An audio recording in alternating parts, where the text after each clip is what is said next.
guys, so this is my first official video in my work in progress home studio. um, I am very excited to show the finished look once I get finished. um, Today is July the 13th. No. um Yesterday we attended an alumni picnic for the high school that I graduated from. And I never say anything happens by coincidence. I really don't believe in coincidences. But when I finally got to a place where we were having the picnic, I set a timer on my watch because I only had a certain amount of time to make my rounds and get to my pedicure appointment. So I said, Siri, give me 20 minutes. And I started socializing a little bit. Then it started raining. The first thing that pissed me off was I had to park so far away, and that was like a big inconvenience. But anyway, get in there, we're socializing. My Velcro key is attached to me by the waist. And you see old faces, you see familiar faces, you see the gone but not forgotten faces, because there's pictures around of those that have been lost. And what you think you're supposed to do, reminiscing on good times and remembering, some of the stuff. We just recently got a new school. Me and a friend of mine toured the old school, which I have been out of there since the day I graduated. And I'm still like, what was over here? What was right there? And so when you get together after being out of school as many years as we have, you're supposed to get together, have, stroll down memory lane. And normally I have pictures. I used to have pictures of everything from like when we were in school. There was an accident and some of the pictures were ruined, which it kind of pissed me off. But then too, again, nothing happens by coincidence, so I understand what losing those pictures actually meant in the grand scheme of things. So we walking around a little bit, and then my timer is telling me it's time to go. And there's also, a little tension or whatever, but it's nothing new to me. But I was like, it's time for me to go. And so I leave. My whole intentions really was to drop my kid off with her dad because he was there. His class had a tent. They had food. It was his weekend. That was my intentions, because something early on told me not to go. It was too hot. There was going to be nothing that I could eat. It was just going to be frustrating. I was going to be hangry. Like, everything was telling me not to go. But I was like, it's okay. I got 20 minutes. What could happen in 20 minutes? So we leave, and I get to the car. My appointment at 3 o'clock. And she asked me to be there at 2:45. But I was like, as long as I'm there at 3 o'clock, then I ain't really missed it.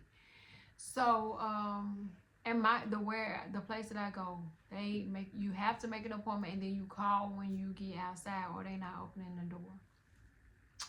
So I finally get to the car, and on my way to the car, I see some kids in the car swerving down the street, and I was like, oh no, it's time for us to go anyway.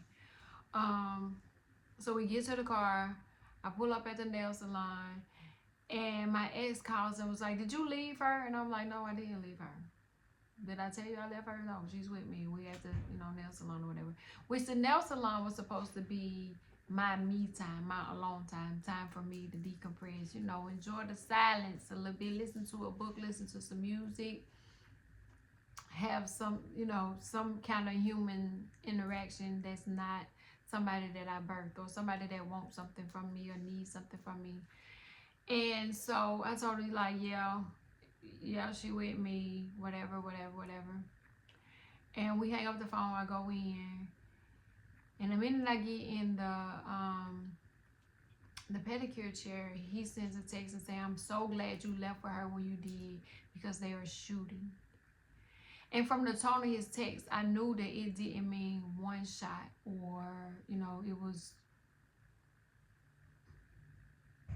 minor, just from the tone of the text. And a lot of people say you can't pick up on text, but maybe it's because of the history he and I have together, that I just know when he said that it meant it was kind of bad, and he was completely relieved that we weren't there. And so, I'm calling him and I'm like, "What's going on? What's happening? Where are you? Are you okay?" And he's like, I haven't made it to the truck yet. Give me a minute. I'm doing this." So then I get like, okay, I had some classmates that were, there, and, what's going on. So we trying to reach other people, and we trying to figure out. And so,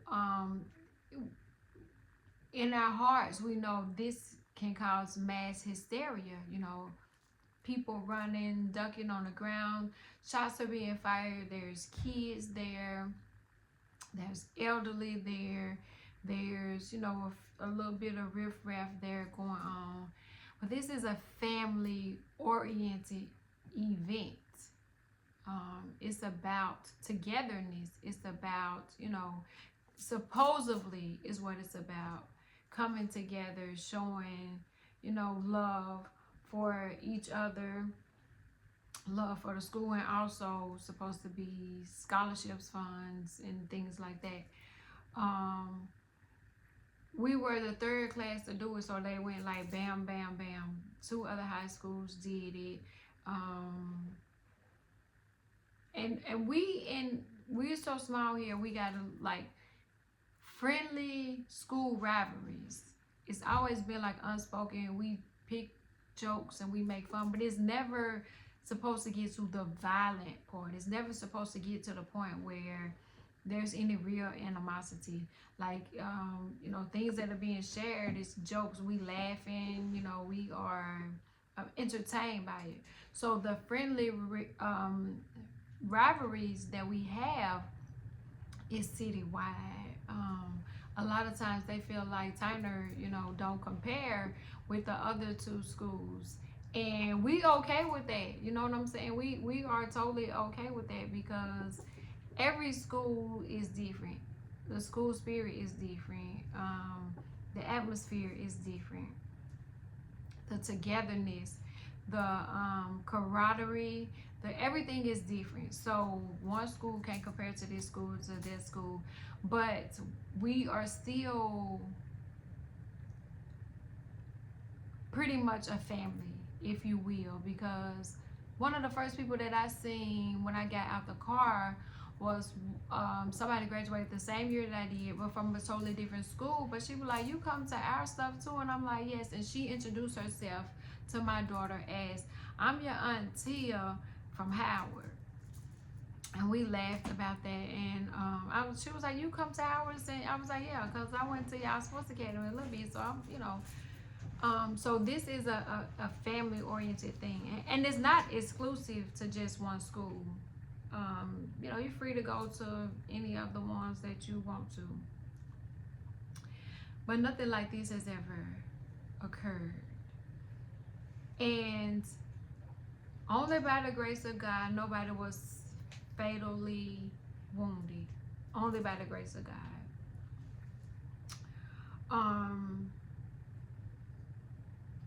But the question is, why?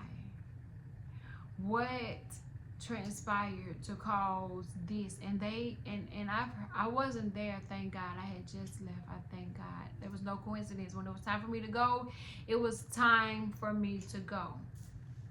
Because the first thing I'm thinking is, had I been there, my first priority, the first thought is not to put on your oxygen mask and then help somebody else. My first thought would have been to dive on top of my kid to make sure she was safe, no matter what else was going on around me. That was my first and major priority. To hear stories of parents screaming for their kids because the kids were playing on like the little jump thing. They were, it's a picnic. The kids are running around doing what kids do. But then you also have older class members, elderly class members. You have some sick. There was somebody I think that was in the, like, this was not the time or the place. Never is it the time or the place for this type of violence. But this was so unnecessary, so sad, so unfortunate that it's triggering too. You know what I'm saying? Because I was like, you know, as an overthinker, after thanking God for letting us be gone, all I could think about, like, what if I hadn't left? What if I had to sit right? What if I had been sitting right there? Like, what if like, those are the things that come along. But then hearing the stories of parents screaming, I can only not only can I imagine it, but I've been through something like that before. But you know, I will say that I have been seeing things where women and men were stepping up and grabbing other people's children and diving on top of them, and men were protecting the elderly. So I will say that even though it was mass chaos, I'm hearing that as a family, as a Ram family, we did come together to make sure that our community was safe, because we knew that somebody came from outside of our community and posed a threat. And that's not, you know, that's not something we promote. That's not something we're about. That's not something that goes on in an environment like that. Not to say that it can't happen, because it did happen, but it's not something that we should get so used to. Because, you know, the Juneteenth was last month, and then the 4th of July was last week. So everybody is still popping firecrackers and fireworks and stuff like that still going on. So from my understanding, in the beginning, it sounded like a firecracker.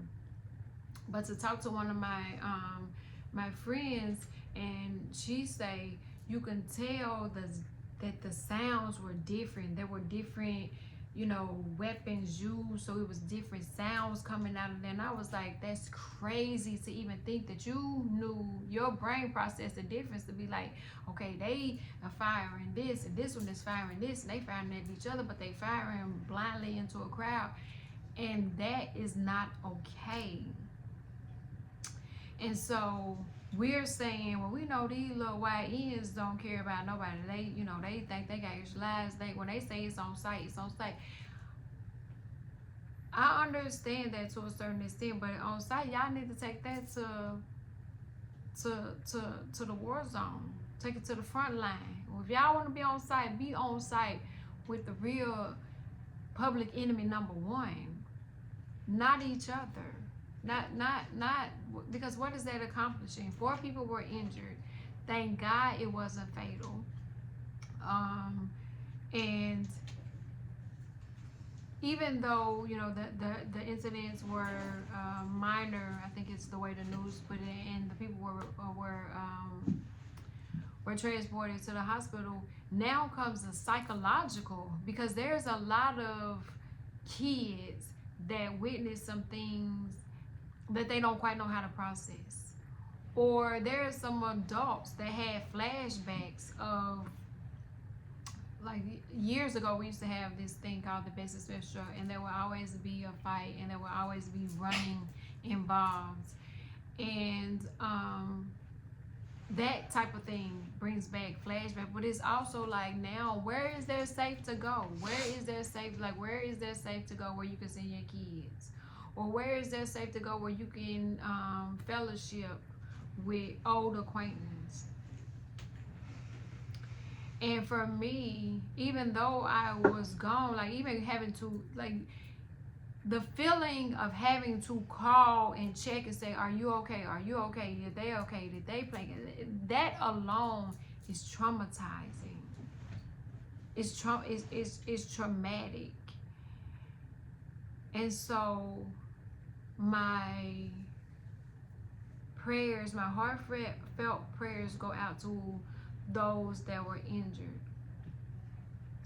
My sincere prayers go out to everybody that was affected, everybody that witnessed something, everybody that had to wait on a phone call, everybody that had to render aid to somebody else. I pray for everybody that directly or indirectly was affected by something so avoidable. And so now the question comes in, what are we teaching them? Or what are we not teaching them? Or like we don't even know why. Like as far as I know, there's been no answers as to why. I heard that there was one suspect in custody, and all of this I'm getting off of Facebook. So it's coming from people that were there, people that were listening on the police scanner, people that the news. There was the news got there pretty quickly, as well as of course, you know, people that were there and eyewitness accounts and things like that. So my question is like, how do we heal as a community? Because it's not a Tyner thing; it's a community thing. And it's not just a community thing, and it's not a black thing, and it's not a white thing. It's a city thing. Like what are we gonna do? Like, you know, like that is unacceptable. Now what? And I don't know what the answers is, because the first thing they do is they come for, oh, you can't have it anymore. And then here comes, oh, we can't have shit. That's like, we can never have nothing. Like that is always the answer. Like we don't get to have nothing. And when we do have stuff like this, we see consequences. And not only that, you get people that be like, I'm never going back. I'm not going back. I don't want that to be me. I don't want to have to feel this way. I don't want to have to experience that. And so now is the question to what next, and how do we start to heal as a community?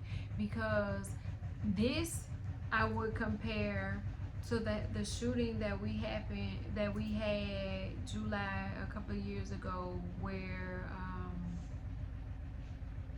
some servicemen were targeted. And I think they called that a terrorist attack. I can't remember what happened so long ago. But it's still something that, you know, we made national news about. It's something that affected us as a whole community. We were coming together. This, to me, is on the same scale as that. But this isn't the first time it happened. It's happened before, where people have actually lost their life. And it's not just happening here. It's happening in every city. It's happening in every neighborhood. It's happening in every community. We are no different. We're not exempt to it, even though I wish we were. But what's the real answer? Because we got a real menace and a real terrorist that's turning off damn weather alerts. He's turning off aircrafter control. He's turning off Medicaid and Medicare and all of these things. And so, you know, that's on a larger scale, but we can't even think, because really we feel like we are helpless in so many aspects. But we saying, what can we do to make it safe for our kids to even play outside? What can we do to be able to come together as a community and feel safe? And I don't have the answers. I don't know.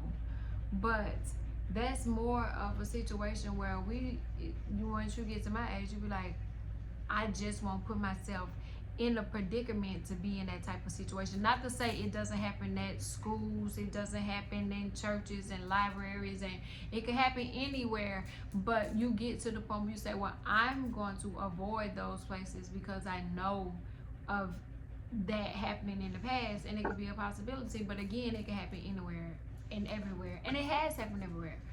But it's something that I hate, that we talk about it and we upset about it, and then a couple of months away it's gone.